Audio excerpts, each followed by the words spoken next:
penjaga.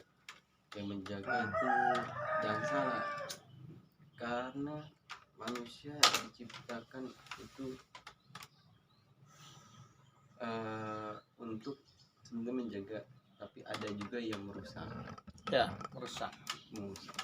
Contohnya kita kayak perbandingan antara Sultan Muhammad Fatih sama Mongolia Genghis Khan. Sama-sama keduanya mempunyai prinsip untuk menyatukan sukunya, dan sama-sama dua-duanya mempunyai ambisius menguasai daerah teritorialnya dia. Nah itu dia seperti yin dan yang, ada yang putih dan ada yang hitam. Yang hitamnya itu ya itu dia yang dolim, yang membuat kerusakan. Contohnya yang pengembangan pohon, tidak menghargai satu sama lain, ya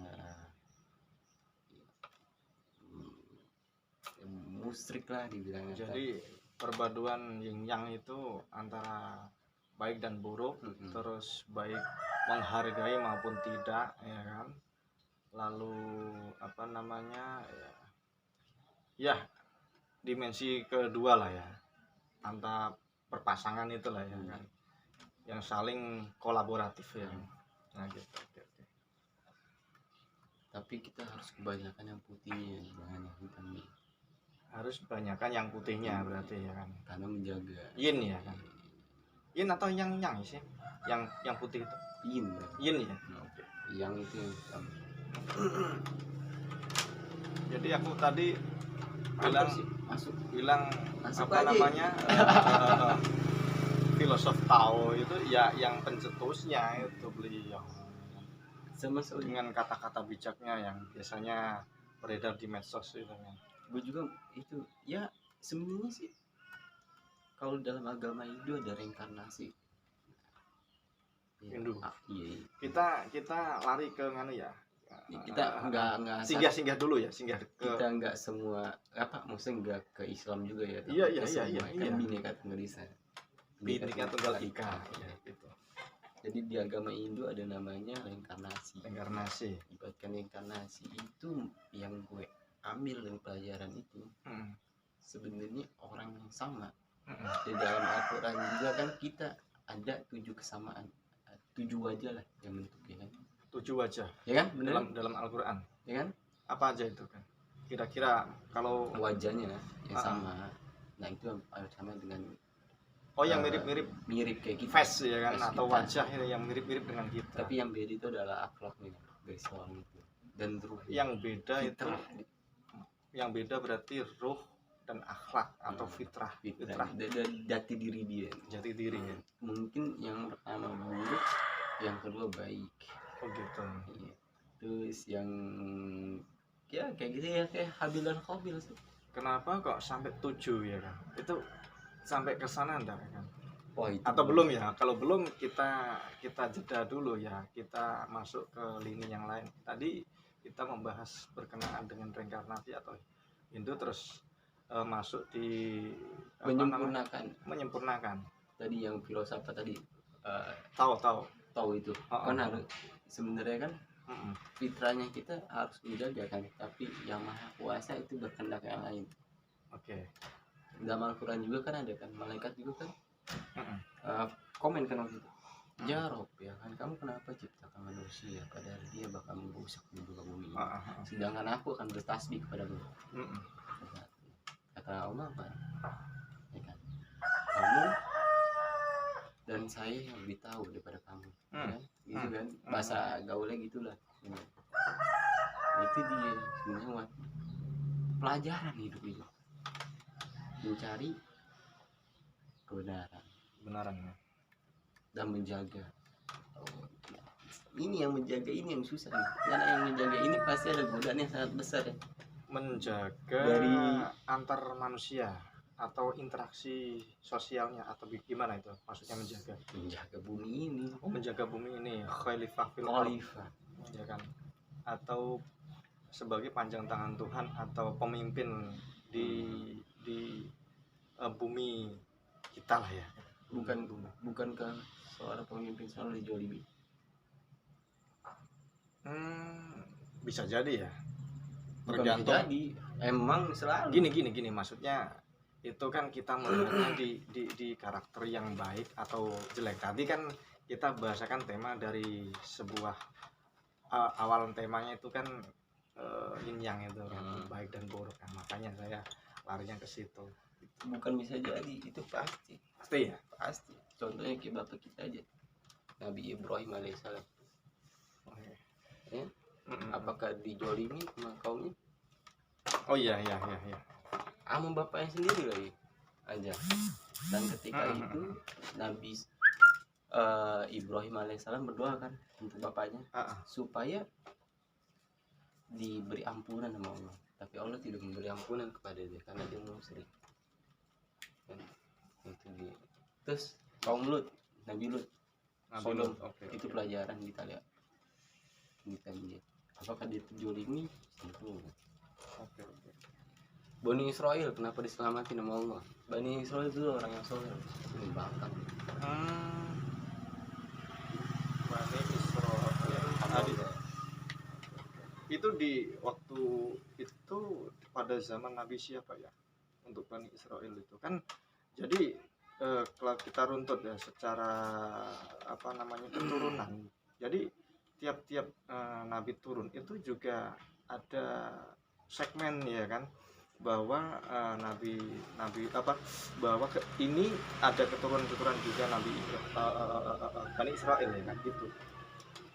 Bani Israel itu keturunan dari Nabi Yakub alaihissalam. Nabi Yakub ya. Nabi Yakub. Nah, itu dia. Nabi Yakub berdoa kan turunlah sebutan dari Allah Bani Israel. Bani Israel adalah calon penguasa dulunya ya. Contohnya Nabi Yakub punya anak kan, yang jadi calon penguasa adalah Yusuf alaihissalam. Terus di ke Mesir itu yang jadi menteri, yang dijolimi sama keluarga Firaun. Terus lantas untuk yang sekarang itu kalau kita sedikit meninjau ya kan, meninjau ulang atau itu yang di yang lagi bentrok inilah ya sama penjaga marwah keislaman itu kan, Maktis ya kan di situ.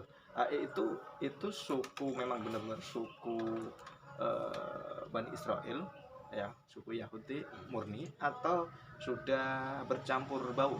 Ini pendapat gua apa pendapat lu? Pendapat saya kan hanya pemantik ya kan. Itu fact kalau gue sih. Fact ya kan, atau karena kalau gue narik sejarah lagi kepada Bani Israel sebenarnya yang ditempati oleh Bani Israel itu sebenarnya kolonial ya. Iya, makanya kan tidak berbentuk presiden tapi perdana menteri. Dia masih apa itu namanya, masih membayar upeti pada Inggris Britania Raya dan masih bersekutu lah sama Amerika juga.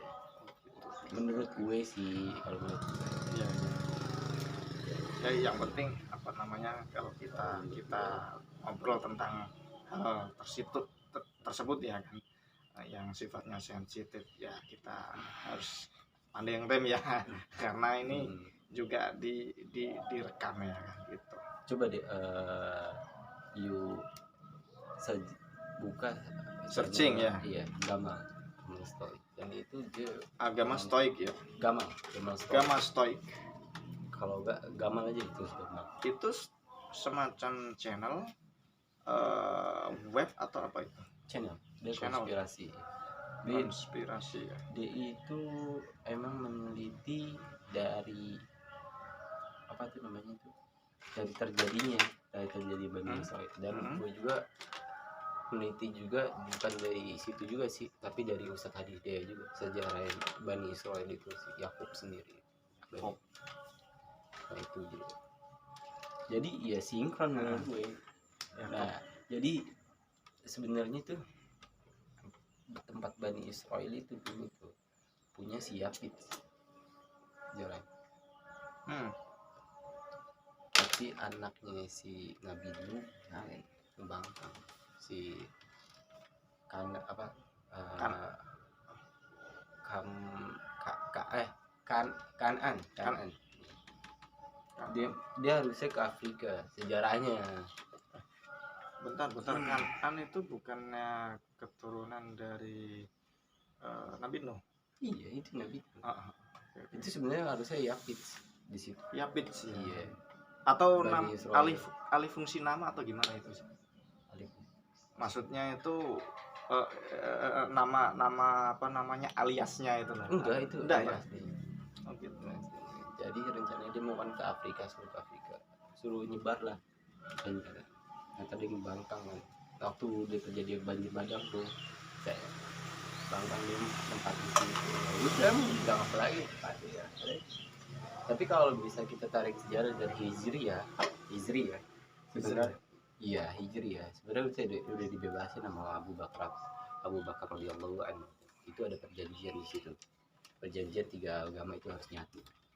Perjanjian 3 agama kan harus nyatu antara agama Yahudi, Nasrani, sama Muslim itu punya 3 agama itu. Sebenarnya ada perjanjian ini juga. Lantas untuk perjanjian sekarang itu yang masih menyimpan filologinya atau semacam naskahnya itu di mana ya? Kira-kira lah negara. Kalau misalnya itu sih nggak tahu ya. Paling juga kita harus tarik sejarah dari Arab Saudi sih. Arab Saudi ya. Iya. Tapi kan sekarang kita pedomannya kan adalah PBB. Ya PBB kan untuk. PBB punya siapa? Ya nggak tahu bukan orang-orang yang. Nah, gue tarik lagi. Sejarah yang pertama menyatukan para bangsa-bangsa itu adalah bapak kita. Siapa itu? Pak Soekarno. Sejarah yang pertama menyatukan. Bukannya Pak Soekarno itu non-blok. Dulu ya. Sebelum non-blok itu terjadi. Karena dia mau menghapus penjajahan di atas dunia. Oke ya, yang ada dimuat di UUD ya, Undang-Undang Dasar ya kan. Sebelum di amandemennya. Ya gitu ya.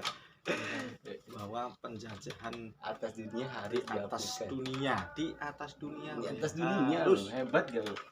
Dihapuskan. Ya. Dia menciptain apa nih? Nggak tahu. Asia Afrika ya? Di Bandung. Oh, oke. Ya. Dan mikirnya koloni-koloninya kerajaan menggigit itu harus kebingungan. Nah ini nih ntar kita lanjut lagi, balik lagi. Udah. Wih, udah 13 menit kan. Tapi kalau kita ngobrol masih panjang.